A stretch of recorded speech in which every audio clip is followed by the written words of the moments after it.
My name is Claire, I'm 34, and I'm married to David, 36. Our marriage seemed solid, without any major drama, but over time, routine erected a silent barrier between us. The conversations became shallow, the glances less intense, and I felt that something was being lost. Until, one night, David, with his adventurous twinkle in his eye, said, "Maybe we need something new." At first, I thought it was just another crazy idea, but I had no idea how this proposal would change everything. David's words still echoed in my mind as he casually threw the idea on the table. It was an ordinary evening, like so many others, until he said, "What do you say we meet another couple?" The question took me by surprise, leaving an uncomfortable silence between us. He explained that it was no big deal, just a way to break the monotony and renew our connection. "Just curious, Claire," he said, with that carefree smile. But there was something deeper in the way he spoke. My first instinct was to reject it. It seemed so far removed from our reality, so unlikely. "It could bring us closer together," he insisted, his enthusiasm almost contagious. As he spoke, my mind was filled with doubts and scenarios I didn't even want to imagine. Reluctantly, I tried to change the subject, but his excitement stayed with me, planting a seed that gradually began to grow. Maybe, just maybe, he was right. The question was I willing to find out? After a few days, David excitedly announced that he had organized everything. I didn't have time to hesitate, because before I could reconsider, there we were, about to meet Sarah and Tyler. When they arrived, I was immediately struck. Sarah, with her outgoing and elegant manner, seemed to dominate the atmosphere with a confident smile and easy laughter. Tyler, on the other hand, was charming and assured, with a calm demeanor that conveyed a natural magnetism. They were everything David had described and more. The energy between them was vibrant, almost as if they carried a spark that lit up wherever they were.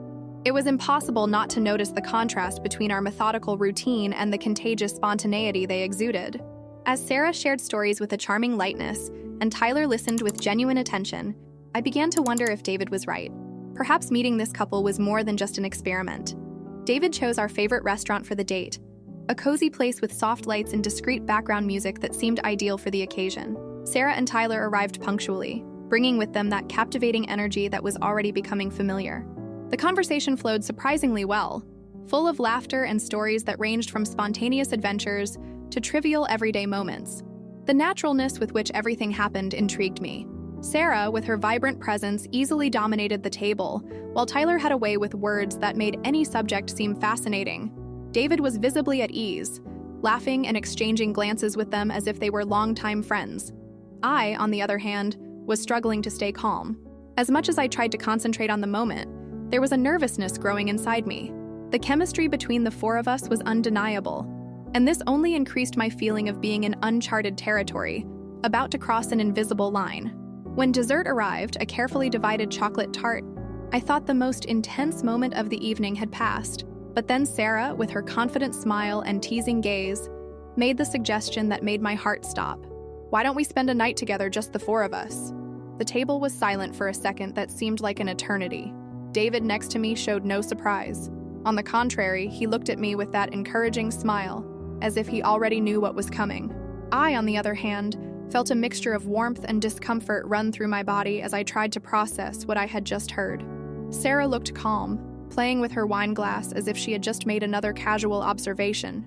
Tyler glanced at her, complicit but discreet. Meanwhile, my mind was spinning. How had we gotten to this point? Everything seemed so far removed from our reality. Despite the shock, something inside me began to question. What if? On the way home, the silence in the car seemed to carry all the weight of Sarah's proposal. David, however, seemed excited, as if the evening had been an absolute success. He talked about how interesting Sarah and Tyler were, about their energy, but I could barely hear him. My mind was stuck on what it meant for us. Part of me felt a restless curiosity, a longing for something to break the monotony of our lives. But the other part was gripped by fear, a persistent voice that whispered, "What if this ruins everything?" When we arrived, I sat down on the sofa and finally asked, "David, what if it doesn't work out? What if it complicates our marriage?"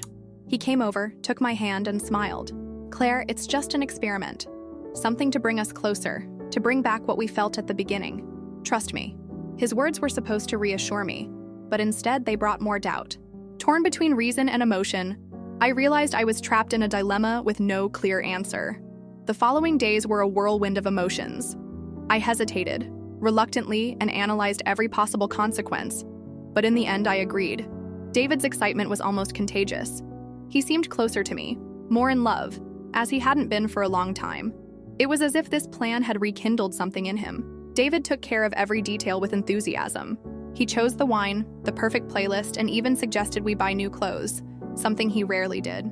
We went to the mall together, and as I tried on dresses, he looked at me with that twinkle in his eye that reminded me of what it was like at the beginning of our marriage. On the appointed day, he insisted that we have dinner at home before leaving, saying that he wanted it to start intimately, just the two of us. Despite my best efforts to appear calm, my heart was beating fast. As I finished getting ready, I looked in the mirror and barely recognized myself. I was entering something that promised to be unforgettable, but I still didn't know if that was good or bad. The evening finally arrived, and David and I drove together to Sarah and Tyler's house. When the door opened, I was greeted by an environment that was both luxurious and welcoming. The space seemed carefully planned to impress. The soft scent of scented candles filled the air, while discreet music played in the background, creating an almost perfect atmosphere. Sarah looked stunning, as always, and welcomed me with a warm hug, while Tyler, with his natural charisma, shook David's hand and greeted me with a smile that seemed to see beyond the surface. Sitting in the living room, we toasted with glasses of wine as the conversation flowed lightly. David seemed completely at ease, laughing and getting involved in every word we exchanged, but I couldn't relax. Nervousness made my heart beat fast, as if something bigger was coming. Sarah noticed my discomfort and, with a sympathy that seemed genuine, tried to reassure me. "It's okay, Claire, just enjoy the evening." As the evening progressed and the wine glasses were emptied, the atmosphere in Sarah and Tyler's house began to change almost imperceptibly. The conversations, once light and full of laughter, became more intimate, with stories and glances that carried a greater weight. Sarah, with her uninhibited manner, spoke directly to David, while Tyler, in a subtle way, began to approach me. His presence was warm, but at the same time challenging, as if he was waiting for a reaction that I didn't yet know I could give. I could feel the tension growing, a kind of energy that filled the room and made the air seem denser. David, next to me, seemed calm, laughing and enjoying every moment, as if this was the experience he had always wanted. But I couldn't share the same comfort. My mind was confused, trying to decipher what I was feeling. The house, so welcoming at first, now seemed smaller, compressing the emotions that hung between us. Sarah's suggestion came naturally, but it struck my heart like thunder. "Why don't we split up for private conversations? It might be interesting." Before I could react, Tyler had already stood up, holding out his hand to escort me to the balcony. I looked at David, who smiled as if this was something perfectly normal, and, not knowing what else to do, I followed Tyler. The balcony was large, illuminated by the soft light of the moon, and the view of the trees in the distance was almost cinematic. But as beautiful as it was, I could hardly appreciate it. My mind was in chaos, torn between curiosity, nervousness, and the knowledge that something was about to change. Tyler spoke calmly, with that gentle, assured tone that was already his trademark. He avoided invading my space, but his presence was overwhelming. Every word, every smile, made it seem as if the world around him had disappeared. I felt like I was on a delicate threshold, with the line between right and wrong in front of me about to be crossed. The cool evening breeze touched my face as I tried to organize my thoughts. Tyler, next to me, had a magnetic yet calm presence, as if he knew exactly how to behave without pressuring me. He looked at me for a moment and, with a slow gesture, took my hand. His fingers were warm and firm, and the unexpected touch made my heart soar. "Are you comfortable with all this?" His voice was gentle, but there was something in his gaze that completely disarmed me. It was as if he could see beyond the facade I was trying to maintain. I wanted to answer firmly, to say that everything was fine, but the truth was that the confusion in my mind seemed to overflow. I looked at him, and, for the first time that night, I allowed my thoughts to wander to places I'd never imagined exploring. The connection between us was undeniable, but also frightening. I felt an inexplicable warmth, a kind of tension that made the moment full of expectations. I took a deep breath, trying to calm my inner turmoil. My body was tense, torn between the curiosity that insisted on pulling me closer and the fear of what this meant for everything I had built with David. Tyler, sensing my hesitation, took a respectful step back, but kept his gaze fixed on mine. With a soft smile, I gently stepped back, leaving a silence in the air that seemed to contain all the unspoken words. As I struggled to keep calm on the balcony, The laughter coming from the living room reached my ears, bringing me back to reality. Sarah's voice sounded excited, interspersed with David's relaxed laughter, something I hadn't heard for a long time. I imagined the scene. Sarah with her elegant posture, laughing at something he said, while David, always so charming when he wanted to be, let himself be carried away by the lightness of the moment. The idea of David connecting with another person in such an intimate way was difficult to accept, but curiously, I couldn't feel any anger. Instead, there was a strange sense of acceptance, as if I understood that at that moment, he was also searching for something that seemed to have been lost between us. As much as it bothered me, there was a part of me that almost wanted to know what he was feeling. Their laughter continued, light and full of complicity, while I wondered how we got here and what it meant for both of us. Still on the balcony, Tyler looked at me with impressive calm, as if he was waiting for the right moment to speak. "If you don't want to continue, that's fine," he said, his voice firm but full of kindness. His words hit me unexpectedly, and for a moment I felt as if the weight of the night had lifted. The sincerity in his gaze was disconcerting.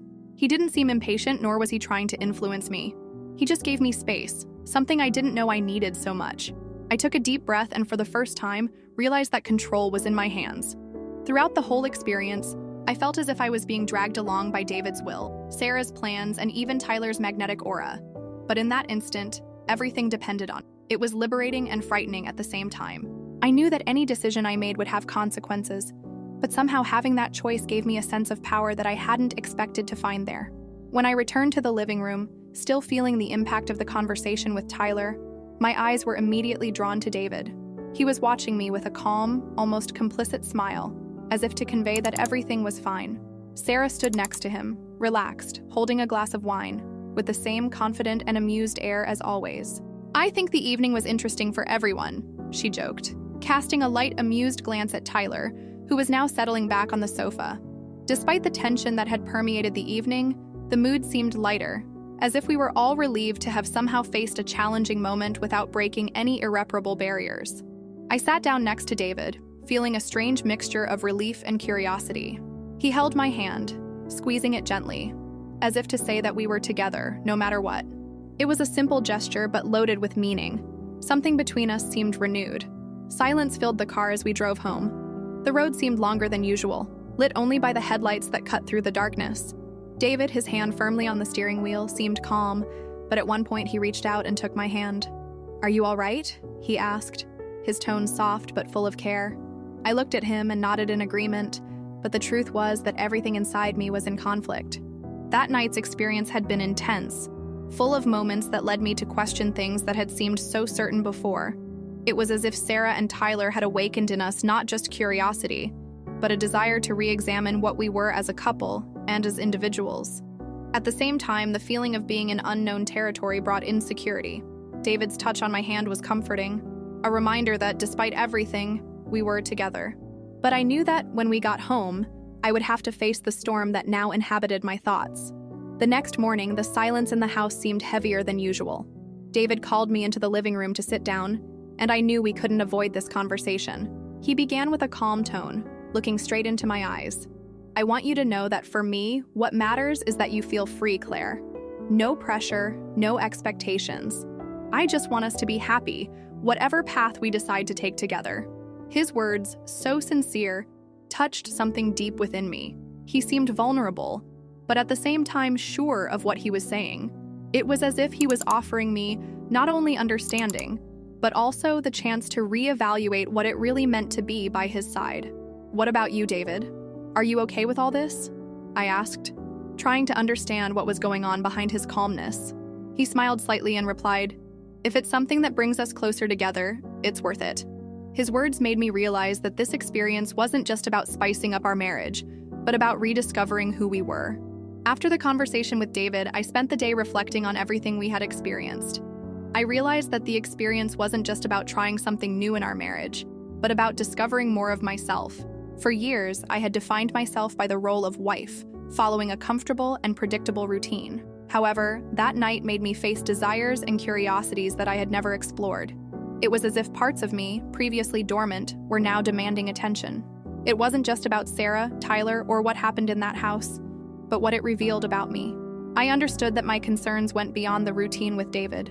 I was looking for intensity, for moments that made me feel alive and connected, both with him and with myself. Looking in the mirror, I felt that my perspective had changed. There were still doubts and insecurities, but there was also a new clarity.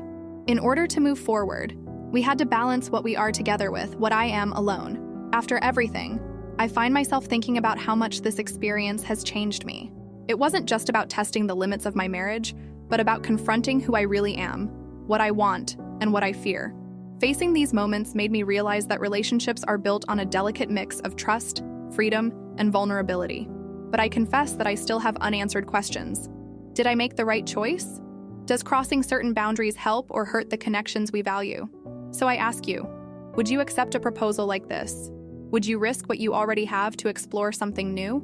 Would you make room to rediscover yourself? Or would you stay safe in the comfort of routine? Stories like this make us reflect on love, desires, and what really matters. So, leave your comment, like the video, and subscribe to the channel. After all, what would you do in my place? Life is full of choices, and each one carries the power to change everything. This story doesn't end here. Listen to it all by clicking on the exclusive playlist on the right, or click on the video on the left and listen to the best story on the channel.